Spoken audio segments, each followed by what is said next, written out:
Hello, maayong buntag sa tanan. Mayan Bata, you can call me Mayang. Or kung gusto niyo yung rapper name ko, Young Mo.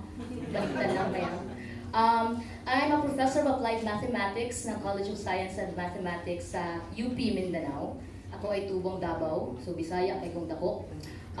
So what do I do? Well, currently, marami akong ginagawa, but I specialize in mathematical biology, if you haven't heard of that. So what we do is we model biological systems, and I subspecialize in modeling infectious diseases. So inaaral namin yung course ng disease over time. So during the pandemic, parang nagkaroon ako ng opportunity to showcase yung talent namin na kaya pala naming mag-model ng COVID at i-predict yung pattern nito, yung trend nito, kung saan papunta. Of course, in the presence of interventions, we're able to help and connect and engage with our local health offices, local government unit. Interestingly, during the time, we were contacted by the Department of Health Davao Region kasi nga kailangan nila ng tulong ng COVID projections. During that time, ang ginawa ko kasi, nag-post lang ako ng post about, salamat Facebook. Kasi through Facebook, nagkaroon ako ng opportunity to share sa madlang people na very important talaga. Pasensya na, I have to use those words kasi nasa media tayo. So, yung sa madlang people that I have to share na may kakayahan tayong mag-project ng mga cases. So, during the time, after series of posts, interestingly, na catch yung attention ng DOH Region 11, and so we were tapped to help in their data analysis. Tapos nag-expand na yung opportunity na yun, and we're able to apply a grant, NICER program.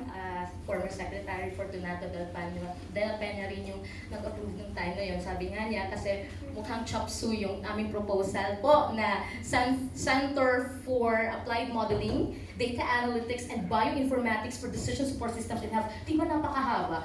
So during the time, 2 years yun ng program, and dahil nga fired up kami, we want to sustain yung R&D initiatives namin doon sa Mindanao. Gusto ko namin mag-train more, and then syempre expand itong vision namin na magkaroon ng Health Innovation Hub. So ang ginawa namin ay we're able to institutionalize the program sa UP system, and we renamed the center to Mindanao Center for Disease Watch and Analytics, or the DIWA Center. I'd like to emphasize it's the DIWA, not Kadiwa.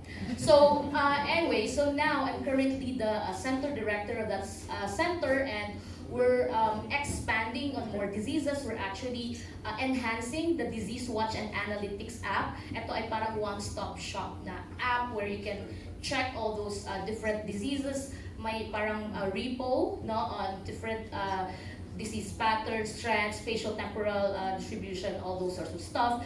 And kasi maraming diseases, so kailangan talaga mag-train ng army of modelers and mga computational enthusiasts to work on those. At ngayon, nandito ako at very grateful for this opportunity po na ma-share po itong ginagawa namin. At nagkaroon rin pala ako ng network, Modeling Infectious Disease in Southeast Asia Network. So may mga kasamahan din kami na passionate about doing modeling. And by the way, maybe you're not familiar with mathematical modeling. It's basically you represent your real-world system into mathematical equations, and you use your mathematical machineries to solve those mathematical equations and being able to interpret that back to the real-world system. So nag-offer kami ng mga solutions to give yung mga local, usually local ang namin parang pinupuntirya. Kasi yung data gathering process ng mga nasa ground, hindi perfect. So we want to help them make use of that data to their own advantage. So yun lang po. Thank you very much. Thank you, Dr. Mayang.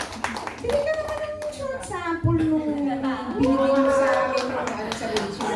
Actually, meron din po akong interest sa rapping kasi dati when I was a little bit younger, so local rap artist po ako sa Davao. So the thing is, dahil nga may interest na ako sa academe, meron kaming project on rabies. Alam di ba sa rabies? Kung mag-share ng parang educational material on rabies, they will show videos of those parang scary patients, right? So sabi ko, why don't we come up with a a way to tell them what rabies is, but in a not so scary way, pero educational din. So that's the time when I realized, pwede tayo mag-compose ng rap, which in this case, we entitled Stop Rabies Research. I don't stop rabies. Stop rabies research. Nakakatakot ko stop rabies research. Stop rabies. Okay? So actually in Bisaya siya, so sana makarelate pa rin kayo, no? Sige. Makaintindi kayo, pero okay lang kasi you can actually check my YouTube channel. Nagawa niyo yung subtitle. Okay, sige.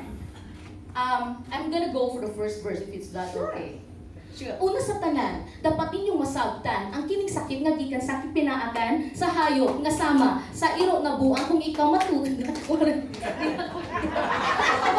Kaya mo, tawag ani rabies, symptoms ala zombies, ganahan ug kangit-ngit, wild and hydrophobic, maglaway-laway, hinay-hinay pagpatay, mauni nga dapat di ta mukumpyan sabay. Unsaon man ni? Unsaon yun ni? Ang rabies nga sakit dapat undangon jud ni. Dili nato itugot nga magpadayon ra ni aron ka makakat-on attend og IEC. Ing-ani ra ni. Buhaton jud ni. Pabakuna sa iro kada tuig jud ni. Pwede po din pagkapunog ipa. Nakalimot ako. Basta rabies makamatay dapat na undangon. Kinahanglan lang ang atong kooperasyon para natupay sa atong kaugmaon. Mintras na apay oras, let's stop rabies. Stop rabies. Pasensya ng mga stop kasi nakalimutan ko yung ibang lyrics. Meron na kaming end COVID, pero nakalimutan ko na yung lyrics. So, sige. Mamaya. Please check out na lang po yung YouTube channel. Alam na niya ha. Alam na ang pangalan. Check out May Ann Mata. Ano pangalan ng YouTube channel mo, ma'am? Dr. Youngma, like Young, Y-O-U-N-G-M-A-H. Oh, diba? Si Doc Mayan. Ayan, alam na, Doc Alec Merrick sila sa Psychom PH. That's one way of communicating science. Diba? Pop culture yan. Diba? Kaya dapat i-highlight natin how cool our OIS are and even our individual awardees and our new academicians. Diba? So thank you, Doc Mayan. Salamat sa entertainment.